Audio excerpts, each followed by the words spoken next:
Hello friends, എല്ലാവർക്കും നമസ്കാരം. നിങ്ങളേവരും കാത്തിരിക്കുന്ന രേവതിയുടെയും സച്ചിയുടെയും ഇന്നത്തെ സൂപ്പർ ഹിറ്റ് വിശേഷത്തിലേക്ക് എല്ലാ കൂട്ടുകാർക്കും സ്വാഗതം. എല്ലാവർക്കും നല്ലൊരു ദിവസം ആശംസിച്ചുകൊണ്ട് തന്നെ നമുക്ക് ഇന്നത്തെ സൂപ്പർ ഹിറ്റ് വിശേഷത്തിലേക്ക് കിടക്കാം അല്ലേ. അപ്പോൾ തുടങ്ങുമ്പോൾ തന്നെ കാണിക്കും നമ്മുടെ രേവതിനെയും സച്ചിനെയാണ്. അങ്ങനെ നമ്മുടെ രേവതിയും സച്ചിയും പ്രാർത്ഥിക്കാൻ വേണ്ടി തുടങ്ങുകയാണ്. അങ്ങനെ നമ്മുടെ രേവതി പറഞ്ഞു, മനസ്സ് തുറന്ന് പ്രാർത്ഥിച്ചൂടെ, എന്താ ഇങ്ങനെ പ്രാർത്ഥിക്കാതെ നിൽക്കുന്നതെന്ന് ചോദിച്ചപ്പോൾ എനിക്ക് ആരുടെ മുമ്പ് യാചിക്കാനൊന്നും അറിയില്ല എന്ന് നമ്മുടെ സച്ചു പറഞ്ഞു. അപ്പോൾ രേവതി പറഞ്ഞു, അയ്യോ ഇങ്ങനെയൊന്നും പറയരുല്ലോ കേട്ടോ, ദൈവം അത് പൊറുക്കില്ല, പ്രാർത്ഥിക്കാൻ പറഞ്ഞു. അങ്ങനെ നമ്മുടെ രേവതിയും സച്ചിയും പ്രാർത്ഥിച്ചുകൊണ്ടിരിക്കുന്നു. നമ്മുടെ സച്ചി ചെറിയ ഓട്ടക്കണ്ണൊക്കെ ഇട്ട് ഇങ്ങനെ രേവതിനെ തന്നെ ഇങ്ങനെ നോക്കുകയാണ് കേട്ടോ. അപ്പോൾ രേവതിയും കണ്ണു തുറന്ന് നോക്കി. അപ്പം നമ്മുടെ സച്ചി ആണെങ്കിൽ ഓട്ടക്കണ്ണിട്ട് നോക്കുന്നു. സത്യം പറഞ്ഞാൽ രേവതിക്ക് ചിരി വന്നു എന്ന് വേണം പറയാൻ. രേവതിക്ക് മാത്രമല്ല, ആ ഒരു സീൻ കാണുമ്പോൾ നമുക്കും ചിരി വരും.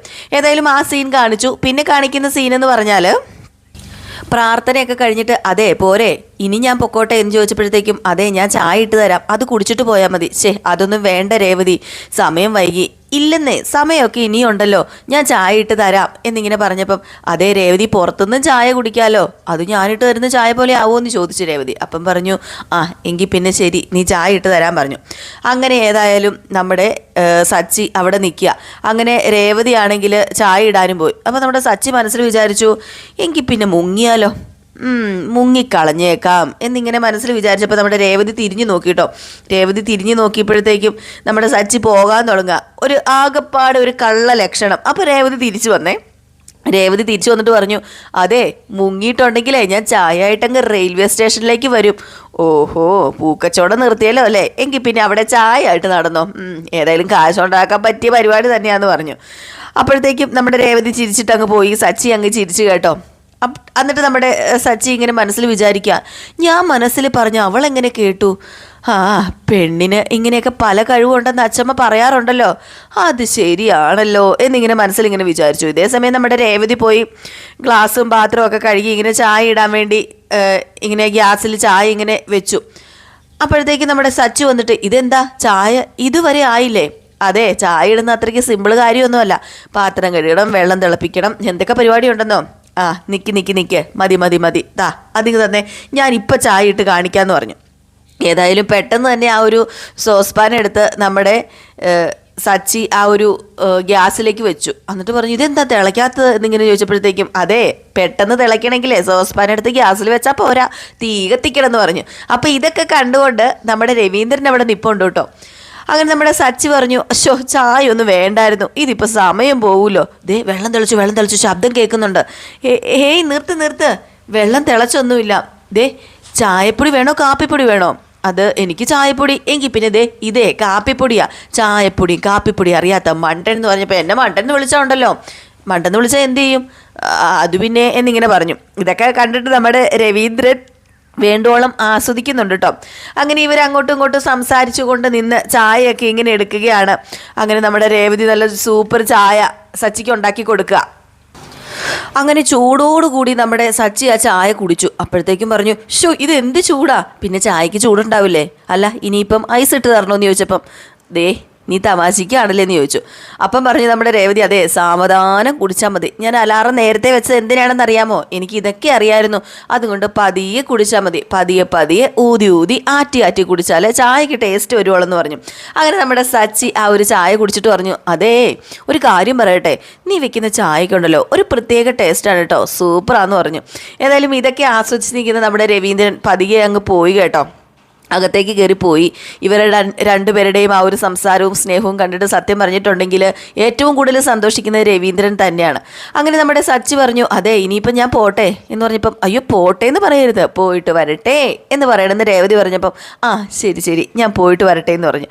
അപ്പോഴത്തേക്കും പോയിട്ട് വാ എന്നിങ്ങനെ രേവതിയും പറഞ്ഞു കേട്ടോ.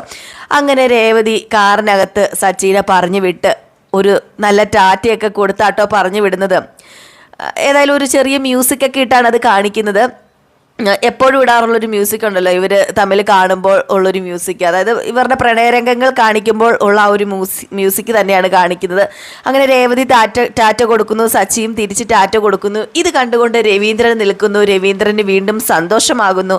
ആ ഒരു സീനൊക്കെയാണ് കാണിക്കുന്നത്. അങ്ങനെ സച്ചി പോയി കഴിഞ്ഞപ്പോഴത്തേക്കും നമ്മുടെ രേവതി വളരെയധികം സന്തോഷിച്ച് ചിരിച്ച് മനസ്സ് നിറഞ്ഞ് അകത്തേക്ക് കയറി വരിക. അകത്തേക്ക് കയറി വരുമ്പോൾ കാണുന്നത് നമ്മുടെ രവീന്ദ്രൻ്റെയാണ് കേട്ടോ. രവീന്ദ്രനെ കണ്ടതും സത്യം പറഞ്ഞാൽ ഞെട്ടിപ്പോയി. ഇതൊക്കെ കണ്ടുകൊണ്ട് രവീന്ദ്രൻ നിൽപ്പുണ്ട് എന്ന് നമ്മുടെ രേവതിക്ക് അപ്പോഴാണ് മനസ്സിലായത്. അങ്ങനെ രവീന്ദ്രൻ പറഞ്ഞു, അല്ല മോളെ എന്തു പറ്റി, എന്താ സച്ചി ഇത്ര നേരത്തെ പോയത് എന്ന് ചോദിച്ചപ്പോഴത്തേക്കും അത് പിന്നെ എന്താ അച്ഛൻ നടക്കാൻ പോവാണോ? ആ അതെ നടക്കാൻ പോവാ. അല്ല മോളവിടെ നിൽക്ക്, കുറേ നാൾ മുമ്പേ നിൻ്റെ ജീവിതം എന്താകുമെന്ന് ഓർത്ത് സത്യമായിട്ടും എനിക്ക് വലിയൊരു സങ്കടം ഉണ്ടായിരുന്നു. പക്ഷേ ഇന്ന് നിൻ്റെ മുഖത്തെ ഈ ചിരി കാണുമ്പോഴേ എനിക്ക് സന്തോഷമായി മോളെ, സന്തോഷമായി. ആ അടുക്കളയിൽ നിങ്ങൾ ചായ ഇടുന്നൊക്കെ ഞാൻ കണ്ടായിരുന്നു കേട്ടോ. എന്താണെന്നറിയില്ല, വല്ലാത്തൊരു സന്തോഷം. അതിന് ഇടയിൽ പൂജാമുറിയിൽ കയറി പ്രാർത്ഥിക്കുകയും ചെയ്തല്ലേ. അവനിപ്പം ഒരു അടുക്കും ചിട്ടയും ഒക്കെ വന്നിട്ടുണ്ട് മോളെ. ഇതെല്ലാം മോള് കാരണമാണ്. മോള് കല്യാണം കഴിക്കുന്നതിന് മുമ്പുണ്ടല്ലോ അവൻ്റെ ഇഷ്ടത്തിനാണ് നടന്നിരുന്നത്. എപ്പോഴെങ്കിലും വരും, എപ്പോഴെങ്കിലും പോകും. പക്ഷേ അവനിപ്പോൾ നന്നായി മാറി. ഇനിയും അവൻ മാറും. ദേ നിങ്ങൾ സന്തോഷത്തോടു കൂടി ജീവിക്കുന്നത് കാണാനാണ് ഈ അച്ഛൻ ആഗ്രഹിക്കുന്നത്. ഈ അച്ഛൻ അത് മാത്രം മതി മോളെ എന്നിങ്ങനെ പറഞ്ഞു. അപ്പോഴത്തേക്ക് നമ്മുടെ രേവതി പറഞ്ഞു, അതേ അച്ഛാ ഒരു ഓട്ടം ഉണ്ട്, അതുകൊണ്ടാണ് ഇത്ര നേരത്തെ അദ്ദേഹം പോയതെന്ന് പറഞ്ഞു. ആ ശരി മോളെ ആയിക്കോട്ടെ എന്ന് പറഞ്ഞിട്ട് നമ്മുടെ രവീന്ദ്രൻ ഓടാൻ വേണ്ടി അങ്ങ് പോവുകയാണ് ചെയ്യുന്നത്. ഏതായാലും നമ്മുടെ രേവതി വല്ലാത്ത സന്തോഷത്തോടു കൂടി തന്നെയാട്ടോ നിൽക്കുന്നത്. എന്ത് ചെയ്യണമെന്ന് രേവതിക്ക് അറിയില്ല. അത്രമാത്രം രേവതിക്ക് സന്തോഷമുണ്ട്. പിന്നെ കാണിക്കും നമ്മുടെ ശ്രുതിനെയാണ്.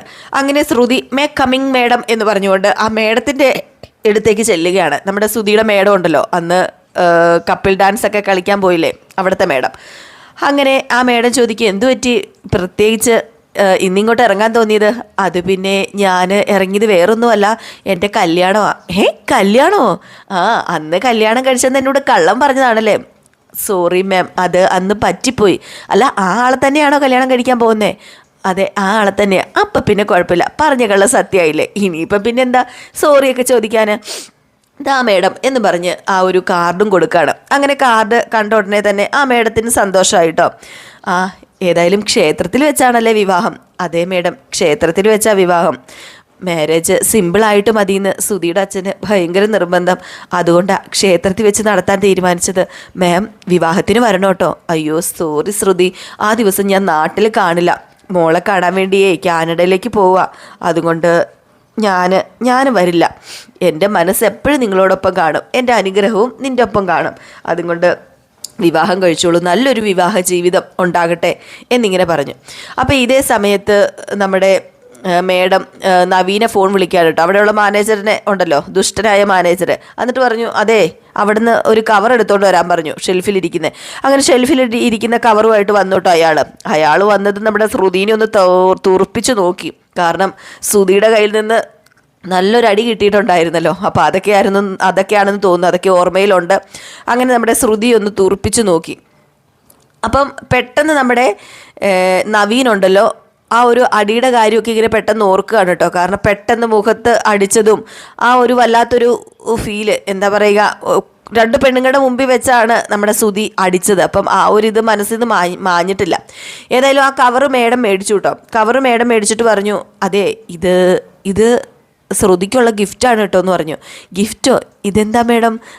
ഇത് കുറച്ച് പൈസയാണ്. ഏതായാലും എനിക്ക് വിവാഹത്തിന് വരാൻ പറ്റില്ലല്ലോ, അതുകൊണ്ട് എൻ്റെ അനുഗ്രഹമൊക്കെ ഉണ്ടാകും. ഇതിരിക്കട്ടെ എന്ന് പറഞ്ഞപ്പോൾ, അയ്യോ മേഡം വേണ്ട മേഡം, പൈസയുടെ ഒന്നും ആവശ്യമില്ല എന്ന് പറഞ്ഞപ്പം, ഹേയ് അങ്ങനെയൊന്നും പറയരുത്, ഇത് ഞാൻ തരുന്ന ഒരു ഗിഫ്റ്റായിട്ട് നീ കണ്ടാൽ മതി. എനിക്കിപ്പോൾ പ്രത്യേകിച്ച് നിനക്ക് മേടിച്ച് തരാനൊന്നും സമയമില്ല. അതുകൊണ്ട് നീ ഇതിന് ഗോൾഡ് എടുക്കുകയോ നിനക്ക് ഇഷ്ടമുള്ള തുണികളൊക്കെ എടുക്കുക, എന്ത് വേണമെങ്കിലും ചെയ്തോ, വേറെ ആരുമില്ലല്ലോ നിന്നെ സഹായിക്കാൻ. ഏതായാലും എനിക്ക് നിന്നെ വലിയ ഇഷ്ടമാണ്. നീ ഇത്രയും ആ ഒരു ബ്യൂട്ടി പാർലറൊക്കെ ഇട്ട് ഈ ഒരു ചെറു പ്രായത്തിൽ തന്നെ നല്ലൊരു വിജയം കൈവച്ച പെൺകുട്ടിയല്ലേ. അതുകൊണ്ട് എനിക്ക് നിന്നെ ഒരുപാട് ഇഷ്ടം മോളെ. നീ ഇനിയും വിജയങ്ങൾ കൈവരിക്കും, ഇനിയും നീ വിജയത്തിൻ്റെ ചവിട്ടുപടി കയറും എന്നൊക്കെ പറഞ്ഞുകൊണ്ട് ആ മേഡം ഒരുപാട് എന്താ പറയുക, ഒരുപാട് ഇങ്ങനെ നല്ല വാക്കുകളൊക്കെ ഇങ്ങനെ ശ്രുതിക്ക് പകർന്നു കൊടുക്കുകയാണ്. ഇതൊക്കെ കണ്ടുകൊണ്ട് നവീൻ അവിടെ കലിച്ചാട്ടോ നിൽക്കുന്നത്. ഏതായാലും നമ്മുടെ ശ്രുതി അവിടെ നിന്ന് നേരെ തിരിച്ചു പോരുവാണ്. അങ്ങനെ കൂട്ടുകാരി അവിടെ വെയിറ്റ് ചെയ്തിരിപ്പുണ്ടായിരുന്നു.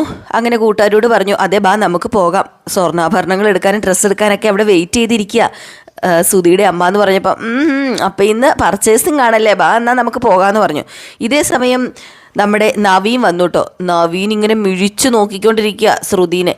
അപ്പോഴത്തേക്കും നമ്മുടെ കൂട്ടുകാർ ചോദിച്ചു, ഇതെന്താ ഇയാൾ ഇങ്ങനെ നോക്കിക്കൊണ്ട് നിൽക്കുന്നത്? അതെ, അന്നേ സുതി കൊടുത്ത അടിയില്ലേ, ആ അടി ഓർത്ത് കാണും, അതായിരിക്കും ഇങ്ങനെ നോക്കി നിൽക്കുന്നതെന്ന് പറഞ്ഞു. ഏതായാലും എല്ലാം വെറുതെ ആയി പോയല്ലോ. ഇനി അയാൾ എത്ര നാൾ നിന്റെ പുറകെ നടക്കും? വെറുതെ ആയി പോയി എന്നൊക്കെ പറഞ്ഞിട്ട് ഇവരെ അങ്ങ് പോയി. അപ്പോഴത്തേക്ക് നമ്മുടെ നവീനാണെങ്കിൽ, നീ അവനെ കൊണ്ട് എന്നെ തല്ലിപ്പിച്ചു, എന്നെ അപമാനിച്ചു. നീയും അവനുമായിട്ടുള്ള കല്യാണം നടക്കുന്നത് എനിക്കൊന്ന് കാണണം. എനിക്ക് ജീവനുണ്ടെങ്കിൽ ആ കല്യാണം നടക്കില്ലടി, എനിക്കതൊന്ന് കാണണം എന്നിങ്ങനെ മനസ്സിലിങ്ങനെ വിചാരിക്കുകയാണ്. ഇതേ സമയം ആയിക്കോട്ടെ, നമ്മുടെ ശ്രുതിയും കൂട്ടുകാരിയും അങ്ങ് പോയി. പിന്നെ കാണിക്കുന്ന സീനെന്ന് പറയുന്നത് നമ്മുടെ രേവതീനെയാണ് കേട്ടോ. അങ്ങനെ രേവതി ഇങ്ങനെ പല കാര്യങ്ങൾ ഓർത്തോണ്ടിരിക്കുക. നമ്മുടെ സച്ചി സങ്കടപ്പെട്ട് പറഞ്ഞതൊക്കെ എൻ്റെ അച്ഛമ്മ മേടിച്ചു തന്ന കാറാണ്, അതിന് ഞാൻ കാറായിട്ട് കണ്ടിട്ടില്ല രേവതി, അതിനൊരു മനുഷ്യനായിട്ടാണ് ഞാൻ കണ്ടിട്ടുള്ളത്. കാറിൻ്റെ എല്ലാ ഭാഗവും തകരാറാക്കി വെച്ചിരിക്കുകയല്ലേ ആ ദുഷ്ടന്മാർ. അത് കാണുമ്പോൾ ഉണ്ടല്ലോ എൻ്റെ ശരീരം പിച്ച് ചീന്തിയ പോലെ എനിക്ക് തോന്നുന്നത് രേവതി. ഞാൻ വെറുതെ വിടില്ല അവരെ ഞാൻ വെറുതെ വിടില്ല. അവർക്കിട്ട് ഞാൻ കൊടുക്കും. കൈ കിട്ടിയാൽ പിച്ച് ചീന്തും ഞാൻ. വയറ് കീറിയിട്ട് കുടല് ഞാൻ എടുക്കും എന്നൊക്കെ ഇങ്ങനെ പറയുന്നു. അപ്പം രേവതി ചോദിച്ചായിരുന്നല്ലോ, അതാരാ ചെയ്തതെന്ന് അറിയാമോ എന്ന് ചോദിച്ചപ്പം അതാരാ ചെയ്തതെന്ന് അറിയില്ല, പക്ഷേ ഞാൻ അവനെ കൊല്ലും എന്നൊക്കെ പറഞ്ഞ് ദേഷ്യപ്പെട്ട ആ ഒരു ഭാഗമാണ് നമ്മുടെ രേവതി ഇങ്ങനെ ഓർക്കുന്നത് കേട്ടോ. അപ്പോൾ അത് ഓർത്തുകൊണ്ട് ഇങ്ങനെ ഇരിക്കുക പെട്ടെന്ന്. അപ്പം പെട്ടെന്ന് ശ്രീകാന്ത് വന്നിട്ട് എടുത്തി ഞാൻ പോവാട്ടോ എന്ന് പറഞ്ഞു. അല്ല, നീ എവിടേക്ക് പോവാ? ഞാൻ റെസ്റ്റോറൻറ്റിലേക്ക് പോവാ. അതെ ശ്രീകാന്ത്, എനിക്ക് നിന്നോടൊരു കാര്യം പറയാനുണ്ട്. അതെ, കാറിൽ കഞ്ചാവ് കടത്തിയതിന് പിന്നിലെ ഗജാനന്ദനാണെന്ന് നമുക്കറിയാം. പക്ഷെ അത് നിൻ്റെ ഏട്ടനോടത് പറയരുത്. നിൻ്റെ ഏട്ടനത് അറിയില്ല. അത് അറിഞ്ഞു കഴിഞ്ഞിട്ടുണ്ടെങ്കിൽ അദ്ദേഹം ഗജാനന്ദനെ കൊല്ലും. പിന്നെ അദ്ദേഹം ജയിലിൽ പോകേണ്ടി വരും. എന്നോട് ഈ കാര്യം പറഞ്ഞിരുന്നു. ആരാണെന്നറിഞ്ഞാൽ വെട്ടിക്കൊല്ലുന്നാ പറഞ്ഞത്. അതെനിക്ക് പേടിയാ. അതുകൊണ്ട് പറയരുത്, നീ ഇത് പറയരുത്. അതുണ്ടല്ലോ, ഒരിക്കലും നിൻ്റെ ഏടത്തി നമ്മുടെ ഏട്ടനത് അറിയാൻ പോകുന്നില്ല. അത് ഞാൻ പറയില്ല. അല്ല എൻ്റെ പൊന്ന് ശ്രീകാന്തേ, ഇനി നിൻ്റെ ഏട്ടൻ പോയേക്കുന്നത് അയാളെ കണ്ടെത്താനാണോ? എനിക്കൊരു സംശയമുണ്ട്. ഇനിയിപ്പം എന്താ ചെയ്യുക എന്ന് എനിക്കറിയില്ല. നിൻ്റെ ഏട്ടൻ്റെ ജീവിതം ഇതിൻ്റെ പേരിൽ തീരുമെന്നാണ് എനിക്ക് പേടി. നിൻ്റെ ഏട്ടൻ അറിഞ്ഞു കഴിഞ്ഞാൽ ആ ഗജാനന്ദനെ വെട്ടിക്കൊല്ലും, അതുറപ്പാ. എൻ്റെ അടുത്ത് ഞാൻ പറഞ്ഞല്ലോ, നമ്മളാരും ഇത് പറയുന്നില്ലല്ലോ സച്ചേട്ടനോട്. പിന്നെ എങ്ങനെയാണ് സച്ചേട്ടൻ അറിയുന്നത്? പിന്നെ ദേവിയോട് വേണമെങ്കിലൊന്ന് ദേവുവിനോടൊന്ന് വിളിച്ചു പറഞ്ഞേരേ എന്ന് പറഞ്ഞപ്പം അത് ഞാൻ പറയാം. പക്ഷേ ഇത് വേറൊരു രീതിയിലും അറിയാൻ പാടില്ല. ഏടത്തി ധൈര്യമായിട്ടിരിക്കുക. നമ്മൾ പറയാത്തിടത്തോളം കാലം സച്ചേട്ടൻ ഇതറിയാൻ പോകുന്നില്ല. സച്ചേട്ടൻ അറിയുകയുമില്ല. CCTVയുടെ കാര്യമൊന്നും സച്ചേട്ടൻ്റെ തലേ വരില്ല. അല്ല, ഇനിയിപ്പോൾ പോലീസുകാരെന്തെങ്കിലും പറയുമോ? അവരൊക്കെ ജയജാനന്ദൻ്റെ ആൾക്കാരല്ലേ, എന്ത് പറയാൻ? ഒന്നും പറയില്ല. ഈ കേസ് അങ്ങനെ തേഞ്ഞു വാഞ്ഞു പോവുകയുള്ളൂ. ഏടത്തി വിഷമിക്കാതിരിക്കുക. ഏട്ടൻ ഇത് അറിയാനേ പോകുന്നില്ല. സമാധാനമായിട്ടിരിക്കുക. റിപ്പയർ ചെയ്ത് കാർ കൈ കിട്ടുന്നതോടെ ഏട്ടൻ സന്തോഷവാനാകും. ഏട്ടൻ ഇതൊക്കെ അങ്ങ് മറക്കും.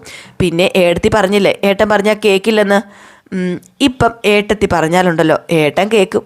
ഏട്ടൻ ഒരുപാട് മാറിയെടുത്തി, അതെനിക്ക് നന്നായിട്ട് മനസ്സിലായി. എങ്കിൽ പിന്നെ ഞാൻ ഇറങ്ങട്ടെ. അത് പിന്നെ ശ്രീകാന്തേ, ഒരു നിമിഷം എനിക്ക് നിൻ്റെ ആ ഫ്രണ്ടിനെ ഒന്ന് കാണണമായിരുന്നു. ഏത് ഫ്രണ്ടിനെ? അദ്ദേഹത്തെ പുറത്തിറക്കാനായിട്ടൊരു പെൺകുട്ടി സഹായിച്ചല്ലോ, ആ പെൺകുട്ടി. ഓ വർഷയോ? വർഷ. എന്നിട്ട് ടെൻഷനിൽ നേരാവണ്ണം ഒന്ന് കാണാനോ സംസാരിക്കാനോ ഒരു സോറി ചോദിക്കാനോ ഒന്നും പറ്റിയില്ല. നന്ദി ചോദിക്കാനോ ഒന്നും പറ്റിയില്ല. ഏതായാലും എനിക്ക് ആ പെൺകുട്ടീനെ കണ്ടിട്ടേ ഒന്ന് സംസാരിക്കണം. അതിനിപ്പോൾ എന്താ, ഞാൻ ഏടത്തിയുടെ കൂടെ വരാമല്ലോ, നമുക്കിപ്പോൾ തന്നെ പോകാം. അതെ ശ്രീകാന്തേ, അവൾക്ക് വ്യത്യസ്തമായ ഫുഡ് ഇഷ്ടമാണെന്നല്ലേ പറഞ്ഞത്? ഞാനൊരു കൂട്ടം ഉണ്ടാക്കിയിട്ടുണ്ട്, നമുക്ക് അത് ആ കുട്ടിക്ക് കൊണ്ട് കൊടുക്കാം. അതിനിപ്പോൾ എന്താ, ഞാനിപ്പം പെട്ടെന്ന് എടുത്തോണ്ട് വരട്ടെ. എന്നാൽ പോയി എടുത്തോണ്ട് വാ എടുത്തി, ഞാനിവിടെ നിൽക്കാം എന്ന് പറഞ്ഞു. ഏതായാലും പിന്നെ കാണിക്കുന്നത് നമ്മുടെ വർഷേനെയാണ്. വർഷ ഇങ്ങനെ ഡബ് ചെയ്തുകൊണ്ടിരിക്കുകയാണ് കേട്ടോ. അപ്പോഴാണ് നമ്മുടെ ശ്രീകാന്തും രേവതിയും കൂടെ ആ ഒരു ഡബ്ബിങ് സ്റ്റുഡിയോയുടെ പുറത്ത് വരുന്നത്. അപ്പോൾ അവിടെ ചെല്ലുന്നതും കാണിക്കുന്നത് നമ്മുടെ വർഷ ഇരുന്നിങ്ങനെ സ്റ്റുഡിയോയിൽ വർക്ക് ചെയ്തുകൊണ്ടിരിക്കുകയാണ്. അപ്പോൾ വർക്ക് ചെയ്ത് കഴിഞ്ഞതും പെട്ടെന്ന് നമ്മുടെ സ്റ്റുഡിയോയുടെ അകത്തുള്ള ഒരാൾ വന്ന് പറഞ്ഞു, അതേ മേഡത്തിന് ഗസ്റ്റ് റൂമിൽ 2 ഗസ്റ്റ് വന്നിട്ടുണ്ടെന്ന് പറഞ്ഞു. എനിക്കോ? ഗസ്റ്റോ? പതിവില്ലാതെ എനിക്കറിയാം ഈ ഗസ്റ്റ് എന്നൊക്കെ ചോദിച്ചിട്ട് പതിയെ പോവുകയാണ്. അപ്പോൾ പതിയെ അങ്ങോട്ടേക്ക് ചെന്ന് കഴിയുമ്പോഴത്തേക്കും ദേ ഇരിക്കുന്നു നമ്മുടെ രേവതിയും അതുപോലെ ശ്രീകാന്തും. ശ്രീകാന്തിനെ കണ്ട ഉടനെ തന്നെ ആരായി വന്നേക്കുന്നത്? ശ്രീകാന്തും ചേച്ചിയോ? ബാ ബാ ബാ ഇരിക്കിരിക്കിരിക്കുക എന്ന് പറഞ്ഞു. അങ്ങനെ അവരിരുന്നു കഴിഞ്ഞപ്പോഴത്തേക്കും എന്തു പറ്റി രണ്ടുപേരും കൂടെ പറയാതെ ഇങ്ങോട്ടേക്ക് എന്ന് വർഷ ചോദിച്ചപ്പോഴത്തേക്ക് രേവതി പറഞ്ഞു, അത് പിന്നെ അപ്പം ശ്രീകാന്ത് ദേ ഏടത്തി നിൽക്ക് ഞാൻ പറയാം. ദേ ഞങ്ങൾ വന്നത് വേറെ ഒന്നിനുമല്ല, ഏടത്തിക്ക് തന്നെ കാണണമെന്നും തന്നോട് സോറിയല്ല നന്ദി പറയണമെന്നും എന്നൊക്കെ ഏടത്തി പറഞ്ഞത്. നന്ദിയോ എന്തിന്? അത് പിന്നെ കുട്ടി കാരണമല്ലേ എൻ്റെ ഹസ്ബൻഡ് രക്ഷപ്പെട്ടത്. ഇല്ലായിരുന്നെങ്കിൽ ഇപ്പോൾ എൻ്റെ ഹസ്ബൻഡ് ജയിലിനകത്ത് കിടക്കില്ലായിരുന്നു. അതിനെന്തിനാ നന്ദിയൊക്കെ പറയുന്നത്? അത് പിന്നെ അന്നത്തെ ആ ഒരു സാഹചര്യത്തിൽ കുട്ടീനെ ഒന്ന് നന്നായിട്ട് കാണാനോ നന്ദി പറയാനോ ഒന്നും എനിക്ക് കഴിഞ്ഞില്ല. അതൊന്നും സാരമില്ല ചേച്ചി, ഞാനൊരു ഉപകാരം ചെയ്തതിന് അതിന് ഈ നന്ദിയുടെ ആവശ്യമൊന്നും ഇല്ലാട്ടോ എന്ന് പറഞ്ഞപ്പോൾ ശ്രീകാന്ത് പറഞ്ഞു, അല്ലെങ്കിലും താന് ഒരു വലിയൊരു ഹെൽപ്പാണോ ഞങ്ങൾക്ക് ചെയ്തത്. കാരണം തന്നെ കുറച്ച് ദിവസം കണ്ടുള്ള പരിചയം മാത്രമല്ലേ എനിക്കുള്ളൂ. ആ ഒരു രീതിയിൽ വെച്ച് നോക്കുമ്പം താൻ ചെയ്ത ഹെൽപ്പ് അതൊരിക്കലും മറക്കാൻ എനിക്ക് കഴിയില്ല. അത്രയ്ക്കും വലിയൊരു ഉപകാരമാണോ താൻ ചെയ്തതെന്ന് പറഞ്ഞപ്പം ദേ അങ്ങനെ എന്നെ കൊച്ചാക്കി കളയണ്ട കേട്ടോ. പിന്നെ ഈ ഉപകാരം ചെയ്യാമെന്ന് പറഞ്ഞത് അതിപ്പം നിങ്ങളല്ല ആരാണെങ്കിലും ഞാൻ ചെയ്യും. പ്രത്യേകിച്ച് ശ്രീകാന്തിൻ്റെ ഫുഡല്ലേ എനിക്കിഷ്ടപ്പെട്ടത്. അപ്പോൾ അതുകൊണ്ട് തന്നെ എനിക്ക് ഫുഡ് ഉണ്ടാക്കി തരുന്ന ആരോടും എനിക്കൊരു എന്തോ ഒരു സ്നേഹമുണ്ട്. ആ ഒരു സ്നേഹം എനിക്ക് ശ്രീകാന്തിനോടും ഉണ്ട് എന്നിങ്ങനെ പറഞ്ഞു കേട്ടോ. അപ്പോൾ ശ്രീകാന്ത് ഇങ്ങനെ മനസ്സിൽ വിചാരിക്കണ്ടോ ആ ഒരു സ്നേഹം മാത്രമേ ഉള്ളോ എന്നുള്ള ആ ഒരു വിചാരം ഉണ്ട് കേട്ടോ നമ്മുടെ ശ്രീകാന്തിൻ്റെ മനസ്സിൽ. അങ്ങനെ രേവതി പറഞ്ഞു, അതെനിക്കറിയാം, അത് ശ്രീകാന്ത് എന്നോട് പറഞ്ഞിട്ടുണ്ട് കേട്ടോ. തനിക്ക് ഫുഡ് ഭയങ്കര ഇഷ്ടമാണെന്നും തനിക്ക് ഫുഡിനോടൊരു പ്രത്യേക സ്നേഹമുണ്ടെന്നും അതുകൊണ്ട് ഒരു കൂട്ടം ഞാൻ ഉണ്ടാക്കിക്കൊണ്ട് വന്നിട്ടുണ്ടെന്ന് പറഞ്ഞപ്പോഴത്തേക്കും വർഷ പറഞ്ഞു, ഓ ശ്രീകാന്ത് ആ കാര്യവും ചെന്ന് ഏടത്തിയോട് പറഞ്ഞോ? ഫുഡിനോട് ആക്രാന്തമൊന്നും അല്ല കേട്ടോ, എന്തോ വെറൈറ്റി ഫുഡുകൾ കഴിക്കാൻ എനിക്ക് വലിയ ഇഷ്ടമാണ്. ഏതായാലും ഒരു അടിപൊളി വെറൈറ്റി ഫുഡ് തന്നെ ഞാൻ ഉണ്ടാക്കിക്കൊണ്ട് വന്നേക്കണത്. കഴിച്ചു നോക്ക്. ചിക്കൻ വെച്ചൊരു അടിപൊളി ഐറ്റം ഒരു പ്രത്യേക രീതിയിലാണ് തയ്യാറാക്കിയേക്കുന്നതെന്ന് പറഞ്ഞപ്പം ആണോ, ചിക്കൻ വെച്ചുള്ള ഐറ്റംസ് എനിക്ക് ഭയങ്കര ഇഷ്ടമാണ്, അതിങ്ങ് താഴേച്ചി ഞാൻ ടേസ്റ്റ് ചെയ്ത് നോക്കട്ടെ എന്ന് പറഞ്ഞ് ടേസ്റ്റ് ചെയ്ത് നോക്കുകയാണ്. ടേസ്റ്റ് ചെയ്ത് നോക്കിയത് പറയാനൊന്നും ഇല്ലാട്ടോ. ദേ ഈ ഇരിക്കുന്ന ഷെഫ് ഉണ്ടല്ലോ, താന്ന് നിൽക്കേണ്ട വരും, അത്രമാത്രം നല്ല ടേസ്റ്റ് ഉണ്ട്. ദേ ശ്രീകാന്തല്ലേ പുതിയ റെസ്റ്റോറൻറ്റ് തുടങ്ങാൻ പോവാന്ന് പറഞ്ഞത്. അപ്പം ദേ നല്ലൊരു ഷെഫിനെ വേണമെങ്കിൽ ദേ വെച്ചോ, സൂപ്പറാ. രേവതി ചേച്ചി ഉണ്ടാക്കിയ ഈ ഒരു ചിക്കൻ കറി ഉണ്ടല്ലോ എനിക്ക് വല്ലാണ്ടങ്ങ് ഇഷ്ടമായി, സൂപ്പറാ, ഞാൻ ഇതുവരെ ഇത്രയ്ക്ക് ടേസ്റ്റിൽ കഴിച്ചിട്ടില്ലെന്ന് പറഞ്ഞപ്പം ഓഹോ ഇപ്പം ഞാൻ പുറമ്പോക്കായോ, ഇപ്പം ഞാൻ വെക്കുന്നതിന് ടേസ്റ്റ് ഇല്ലാതായോ എന്ന് ചോദിച്ചപ്പം നല്ലതാണെന്ന് ഞാൻ പറയും എന്നൊക്കെ ഇങ്ങനെ പറഞ്ഞു. അപ്പം നമ്മുടെ രേവതി പറഞ്ഞു, അതെ എനിക്കൊരു കാര്യം ചോദിക്കാനുണ്ട്.